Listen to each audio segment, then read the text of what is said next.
Hello दोस्तों, स्वागत है आपका हमारे यूट्यूब चैनल में। तो देखिए, भारतीय संविधान में आज एक चर्चा करनी नए टॉपिक की, और वो है वित्त आयोग यानी फाइनेंस कमीशन, जिसका उल्लेख है अनुच्छेद 280 में। ठीक है, तो देखिए वित्त आयोग क्या एक संवैधानिक संस्था है। देखिए वित्त आयोग एक संवैधानिक संस्था है, यानी इसका संविधान में उल्लेख है। तो कैसी संस्था हो गई? संवैधानिक संस्था। ठीक है, संवैधानिक संस्था है।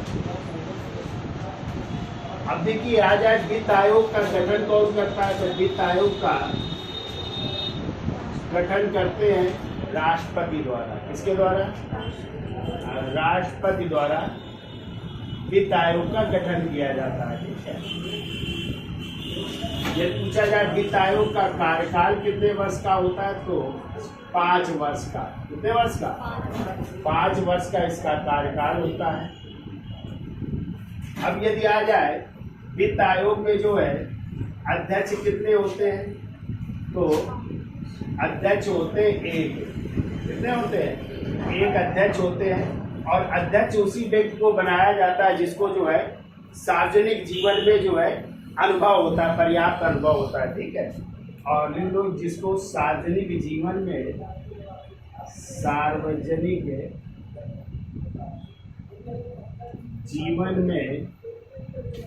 पर्याप्त अनुभव वाले व्यक्ति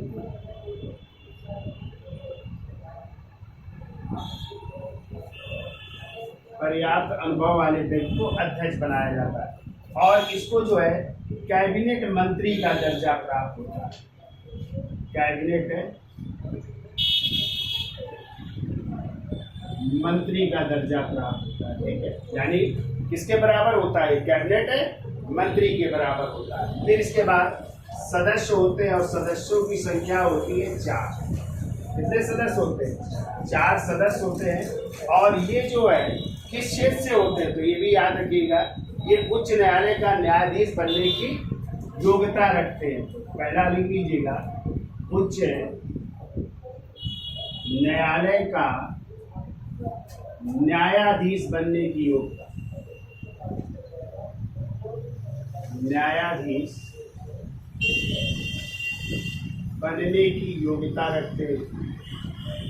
एक तो ये होना चाहिए, न्यायाधीश बनने की योग्यता रखने वाले को ही जो है बनाया जाएगा सदस्य। ठीक है, फिर दूसरा वित्त एवं लेखा का विशेष ज्ञान जो रखते हैं। वित्त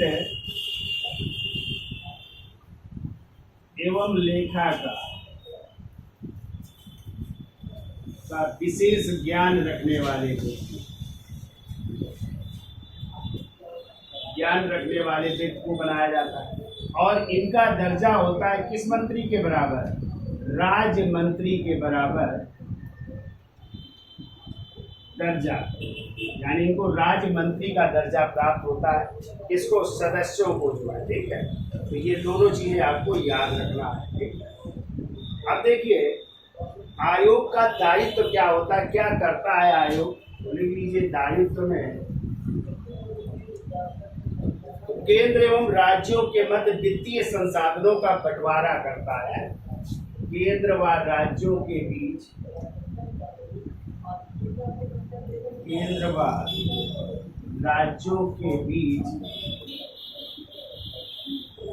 वित्तीय संसाधनों का बंटवारा करना। वित्तीय संसाधनों का बंटवारा करना।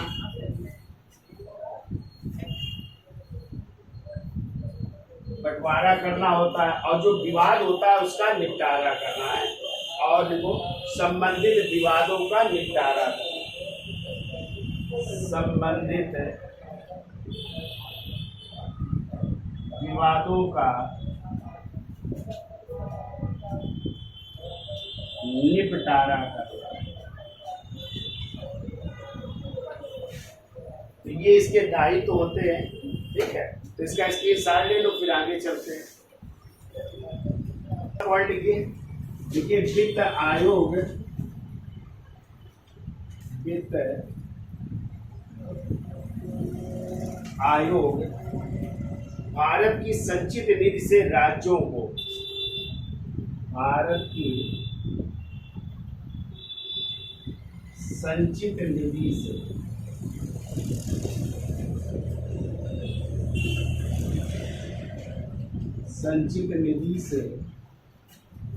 राज्यों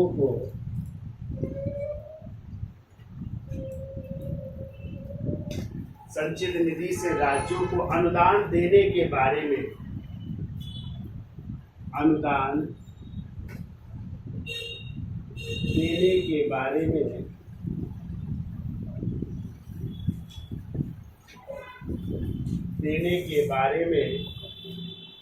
अपनी संस्तुति देता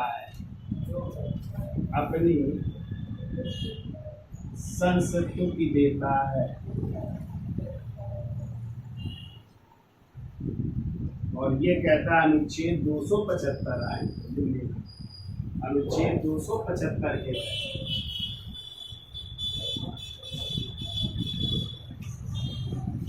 तीसरा पॉइंट लिखिए। देखो, राष्ट्रपति वित्तीय व्यवस्था को सुदृढ़ करने में आयोग से सिफारिश की मांग रखता है। राष्ट्रपति वित्तीय व्यवस्था को सुदृढ़ करने में आयोग से सिफारिश की मांग करता है। और अगला पॉइंट लिख लो, ग्राम पंचायत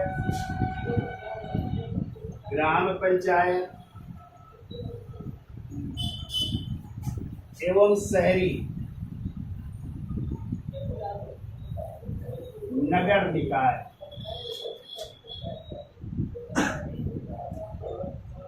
जैसे नगर निगम हो गए आपके यहाँ, वहाँ पे नगर निकायों या नगर पालिका को धन प्रदान करता है। नगर पालिका को धन प्रदान करता है, ये कार्य भी होता है वित्त आयोग का, प्रदान करता है। अब देखो वित्त आयोग के कार्य क्या होते हैं, कैसे वो कार्य करता है। तो कार्य प्रणाली हेडिंग डाल लीजिए, और कार्य प्रणाली में आप याद रखिएगा कि राष्ट्रपति द्वारा जो है शपथ ग्रहण करने के साथ ही आयोग का कार्यकाल क्या हो जाता है, शुरू हो जाता है। ठीक है, और राष्ट्रपति को जो है अपनी रिपोर्ट सौंपने के बाद आयोग का कार्यकाल समाप्त भी हो जाता है। तो देखो, राष्ट्रपति द्वारा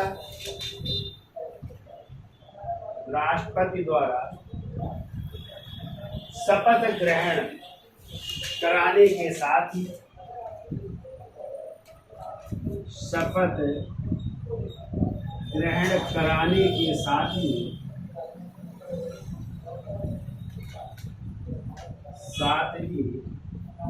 आयोग का कार्यकाल शुरू हो जाता है।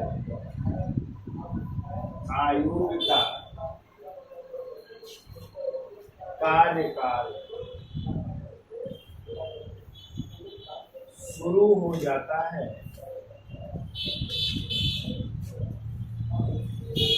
तो राष्ट्रपति द्वारा शपथ ग्रहण कराने के साथ ही आयोग का कार्यकाल शुरू हो जाता है, और राष्ट्रपति को रिपोर्ट सौंपने के बाद और राष्ट्रपति को रिपोर्ट सौंपने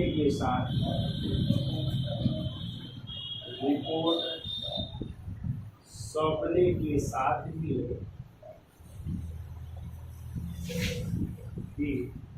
आयोग का कार्यकाल समाप्त हो जाता है। आयोग का कार्यकाल समाप्त हो जाता है। ठीक है, अब देखिए क्या होता है, आयोग जो है 2 बार राज्यों से विचार विमर्श करता है। कितनी बार? 2 बार। तो पहली बार जो है वो प्रत्येक राज्य में स्वयं जाता है, ठीक है, वहां पे विचार विमर्श करता है सबसे जो है जा करके। और दूसरी बार जो है वो मुख्यमंत्रियों को, जो प्रत्येक राज्य के होते हैं, उनको जो है कहाँ बुलाता है? दिल्ली बुलाता है। ठीक है, तो दिल्ली बुलाता है, वहाँ पे विचार विमर्श करता है। फिर राज्य अपनी मांग रखते हैं कि हमें जो है इतना धन चाहिए इस क्षेत्र में, तो इस तरह धन उनको आवंटित किया जाता है। ठीक है, तो लिखोगे क्या, लिख लो, देखो आयोग 2 बार राज्यों से विचार विमर्श करता है। आयोग 2 बार राज्यों से विचार विमर्श करता है।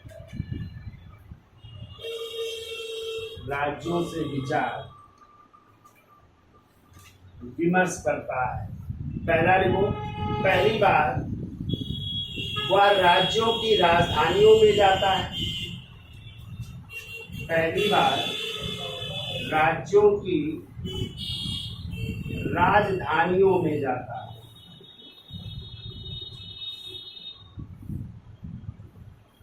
राज्यों की राजधानियों में जाता है। फिर वो दूसरी बार, देखो दूसरी बार वह मुख्यमंत्री को दिल्ली आमंत्रित करता है। मुख्यमंत्रियों को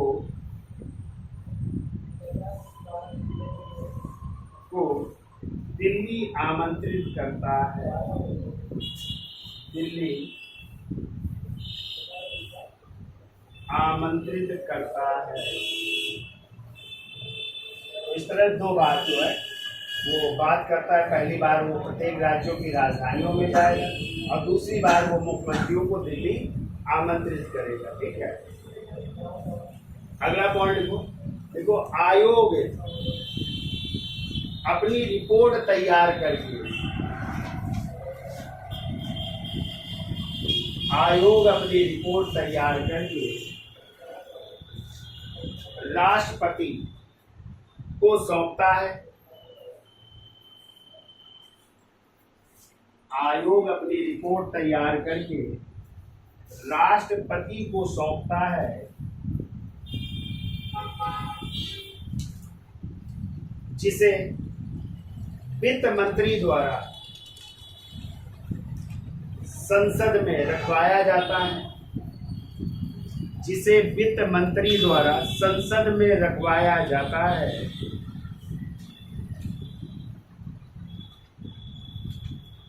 और विस्तृत विचार विमर्श के बाद,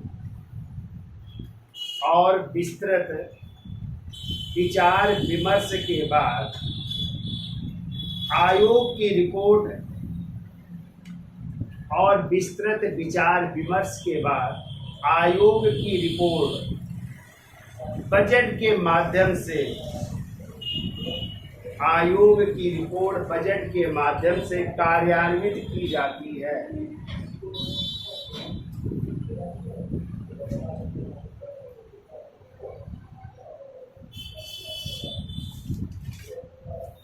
अगला पॉइंट लिखो, देखो आयोग केंद्र द्वारा गठित होता है। आयोग केंद्र द्वारा गठित होता है।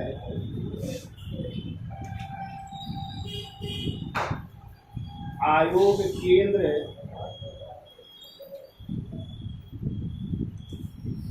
द्वारा गठित होता है, परंतु राज्यों को सहायता प्रदान करता है। परंतु राज्यों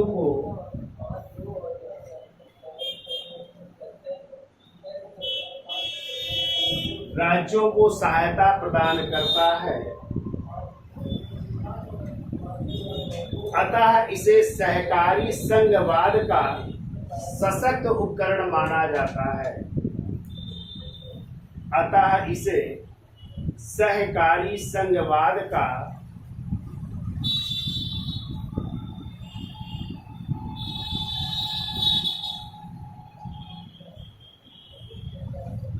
सहकारी संघवाद का सशक्त उपकरण माना जाता है।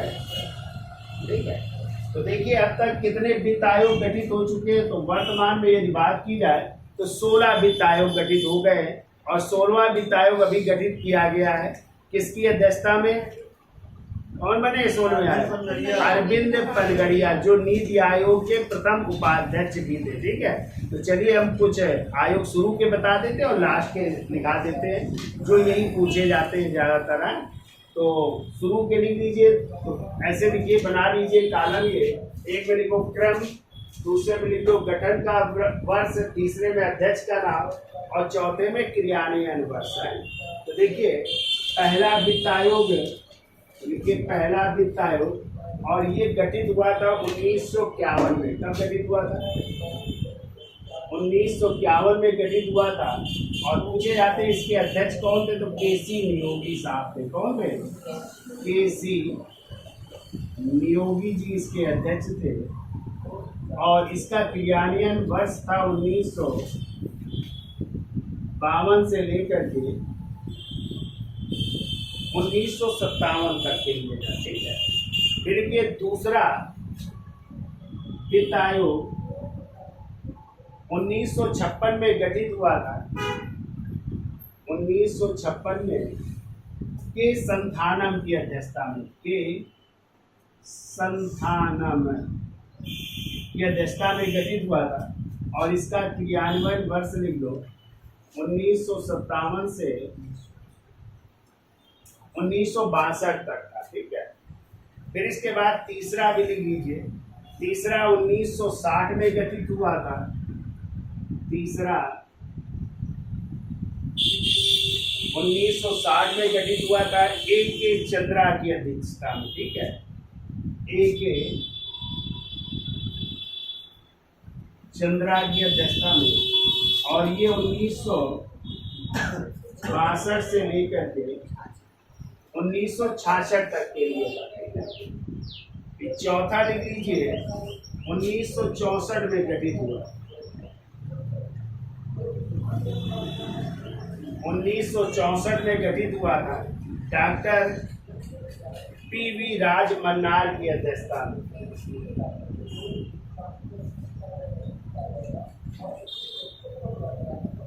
राज मन्नार की अध्यक्षता में हुआ था। और ये 66 से लेकर के 1969 तक था। ठीक है।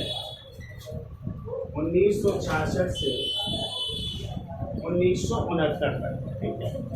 फिर इसके बाद लास्ट की चर्चा कर लेते तो 10वें से लिख लो, पूछे गए। लिखो 10वां वित्त आयोग।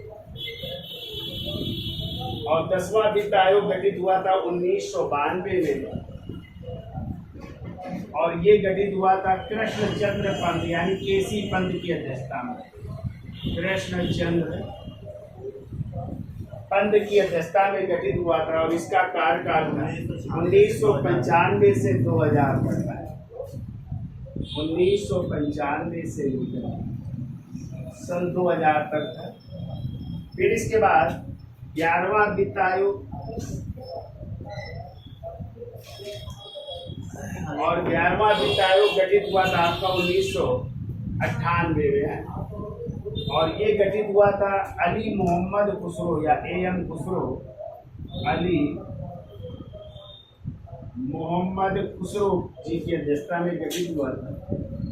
और इसका क्रियान्वयन वर्ष था 2000 से 2005 तक। फिर 12वें जो है वित्त आयोग के अध्यक्ष थे सी रंगराजन है। 12वां लिख दो 2002 में। 12वां 2002 सी रंगराजन की अध्यक्षता में। और इसका टाइम था 2005 से 2010 तक था। ठीक है। फिर इसके बाद 13वां लिख लो। 13वां गठित हुआ था आपका 2007 में। और इसके अध्यक्ष थे विजय केलकर। विजय केलकर थे। और ये था 2010 से 2015। फिर 14वें के थे वाई बी रेड्डी। 14वां लिख लीजिए। और 14वां गठित हुआ था 2 जनवरी 2013। 2 जनवरी 2013 डॉक्टर वाई बी रेड्डी और इसका टाइम है 2015 से 2020 तक। फिर 15वां लिख लीजिए,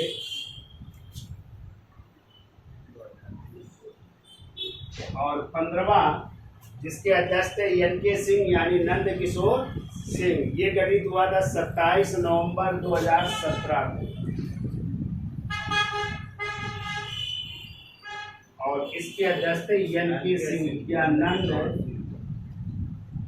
किशोर सिंह, और इसका क्रियान्वयन वर्ष है 2020 से 25, 2020 से 2025। ठीक है, और एक ऊपर लिख दे रहे हैं तो जो इस समय वर्तमान में है।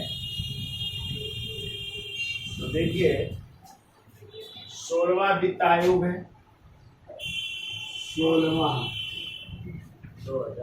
वित्त आयोग है, और इसका गठन हुआ है अभी 31/12/2023 को, 31/12/2023 को।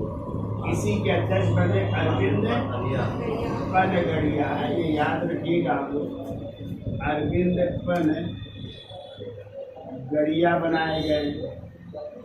और इसका क्रियान्वयन वर्ष रहेगा 2025 से 2030 तक है।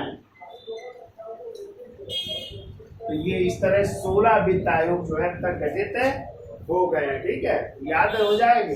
तो प्रथम वित्त आयोग के अध्यक्ष केसी नियोगी है, 14वें के डॉक्टर YV रेड्डी, 15वें के NK सिंह, और 16वें जो इस समय है वर्तमान में अरविंद पनगड़िया की अध्यक्षता में गठित हुआ। ठीक है, तो ये तो हो गया वित्त आयोग की कहानी।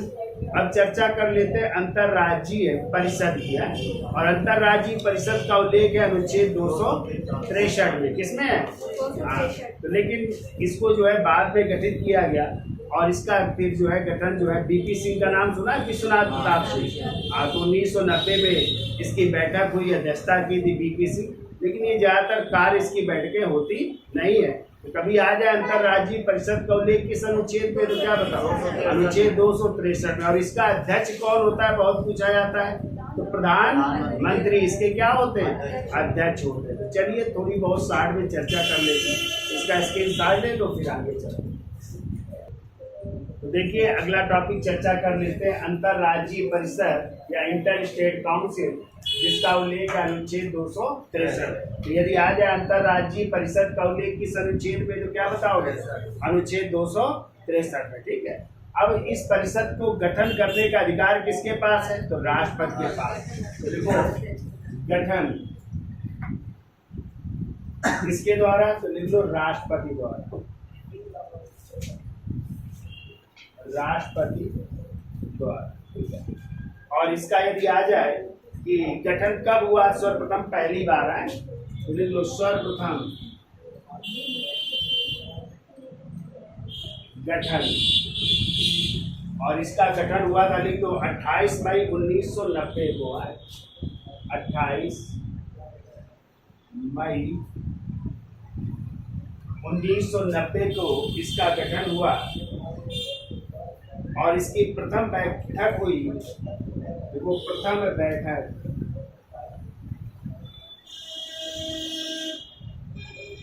बैठक हो रही है अक्टूबर 1990 में, अक्टूबर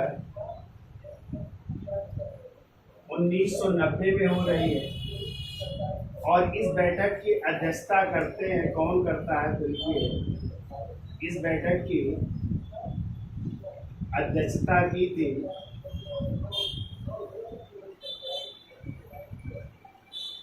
तत्कालीन प्रधानमंत्री थे विश्वनाथ प्रताप सिंह ने, यानी BP सिंह ने इसकी जो है अध्यक्षता की। ठीक है, और इसका अध्यक्ष भी कौन होता है, प्रधानमंत्री होते हैं। ठीक है, तो लिखो अध्यक्ष होते हैं, प्रधानमंत्री होते हैं।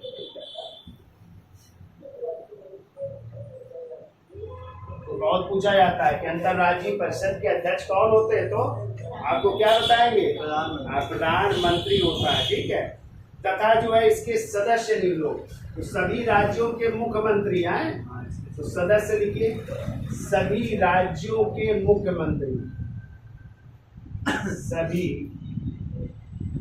राज्यों के मुख्यमंत्री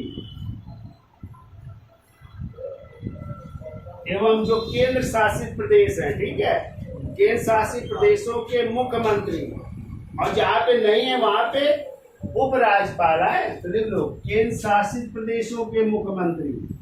जैसे इस समय 3 राज्यों में है ना विधानसभा, दिल्ली, पांडिचेरी और जम्मू कश्मीर, तो देख लो केंद्र शासित प्रदेशों के मुख्यमंत्री, और जिन केंद्र शासित प्रदेशों में मुख्यमंत्री नहीं है तो वहां पे उपराज्यपाल, कहीं कहीं उपराज्यपाल है, कहीं कहीं प्रशासक है, ठीक है, तो प्रशासक। और चंडीगढ़ में जो है मुख्य आयुक्त है, तो वहां का मुख्य आयुक्त चंडीगढ़ का है। ये इसके क्या होते हैं, सदस्य होते हैं। तो प्रधानमंत्री अध्यक्ष होते हैं, सभी राज्यों के मुख्यमंत्री, ठीक है, व केंद्र शासित प्रदेशों के मुख्यमंत्री प्लस जो है उपराज्यपाल, प्रशासक या मुख्य आयुक्त, इसके क्या होते हैं, सदस्य। अब इसमें जो है 6 कैबिनेट मंत्री भी शामिल होते हैं, तो सदस्य के रूप में लिख लो 6 कैबिनेट मंत्री भी होते हैं,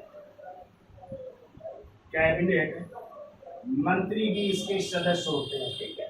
तो 6 कैबिनेट मंत्री भी इसके सदस्य होते हैं, और कहते हैं इसकी बैठकें जो है अक्सर नहीं होती, जबकि 2 बार होनी चाहिए, ठीक है। बैठकें लिख लो वर्ष में 2 बार,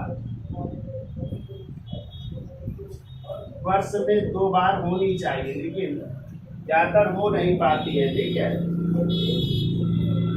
तो वर्ष में 2 बार। अध्यक्ष कौन होते हैं, प्रधानमंत्री। प्रधानमंत्री यदि अनुपस्थित है तो कोई कैबिनेट स्तर का मंत्री भी उसकी क्या कर सकता है, अध्यक्षता कर सकता है। यहाँ पे याद रखिएगा, प्रधानमंत्री के अनुपस्थित में कैबिनेट स्तर का मंत्री, कैबिनेट स्तर का मंत्री भी इसकी अध्यक्षता कर सकता है। तो दोनों लिख लीजिएगा, यहाँ पे लिख लेना प्रधानमंत्री, या एक पॉइंट लिख लो, प्रधानमंत्री की अनुपस्थित में अंतरराज्यीय परिषद की अध्यक्षता उसके द्वारा नियुक्त कैबिनेट स्तर का मंत्री करता है।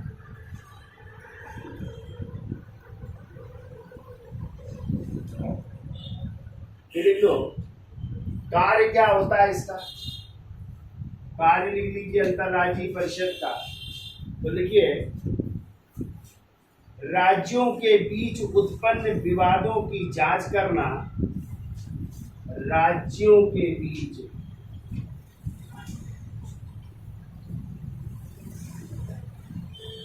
उत्पन्न विवादों की जांच करना,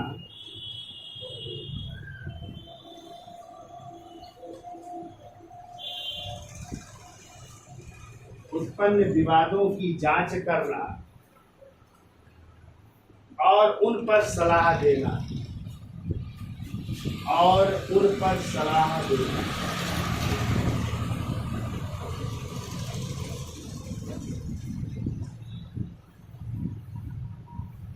और उन पर सलाह देना, ये इसके जो है कार्य होते हैं, ठीक है। अगला पॉइंट लिखो, इसे अंतर सरकारी परिषद की भी संज्ञा दी जाती है। इसे अंतर सरकारी परिषद की भी संज्ञा दी जाती है।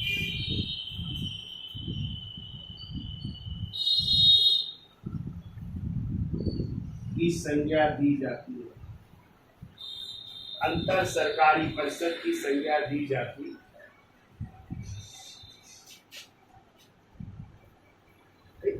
एक और पॉइंट लिख लो, देखो इस परिषद का गठन सामूहिक हित के मुद्दों पर विचार विमर्श करने हेतु किया गया है। इस परिषद का गठन सामूहिक हित के मुद्दों पर विचार विमर्श करने हेतु किया गया है। सामूहिक हित के मुद्दों पर विचार विमर्श करने हेतु किया गया है। और आपको पता है इस अंतर्राज्यीय परिषद के गठन की सिफारिश कई आयोगों ने दी थी ना, जैसे प्रशासनिक सुधार आयोग था, आप लोग राजमन्नार आयोग पढ़े हो ना, उसने भी सुधार मतलब इसको गठन करने की सिफारिश की थी। इसके अलावा सरकारी आयोग ने भी ना अंतर्राज्यीय परिषद के गठन होने की सिफारिश की थी। लेकिन गठन कब हुआ? 1990 में, 28 मई 1990 में। और इस समय प्रधानमंत्री कौन थे? विश्वनाथ प्रताप सिंह थे। तो इसकी पहली बैठक की हो रही है अक्टूबर 1990 में, और अध्यक्षता की थी उस समय तत्कालीन जो प्रधानमंत्री थे विश्वनाथ।